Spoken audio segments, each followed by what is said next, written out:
Yon, good morning dyan, good morning. Tinanghali na ang lahat, kaya walang nagluto. Walang nakapagluto, tinanghali na ang lahat. Kaya ito na lang ang bagong menu ngayon. Kakaiba tong menu na to. Ngayon nyo lang ito makikita. Ito na lang ang ating menu ngayon kasi nga hindi nakapagluto. Ang kanilang ulam ay ito, pakita ko sa inyo ang kanilang ulam yan, dahil sila ay parang tanghali.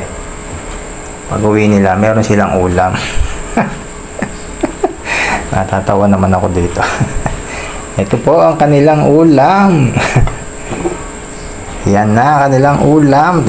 Kanya-kanya silang ulam, no? Tigi-tigisa yan na 4. Ayan. Ang kanilang ulam ay ayan po. Ang kanilang ulam, ayan. Tapos itong isa, ayan din. Ang kanyang ulam. Meron pa rin dito. Ayan, ang kanyang ulam, di ba? Di ba? Ayan, meron na silang ulam. Bakit kasi ganyan? Kasi nga hindi nakapagluto. So ang gagawin nila, bumili na lang sila ng kanila nilang ulam. Di ba?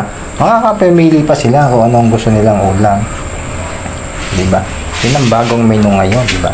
Ako lang ang nakaisip niyan. Kasi nga walang magluluto. Tanghali na ng mga gising, hindi sila nakapagluto.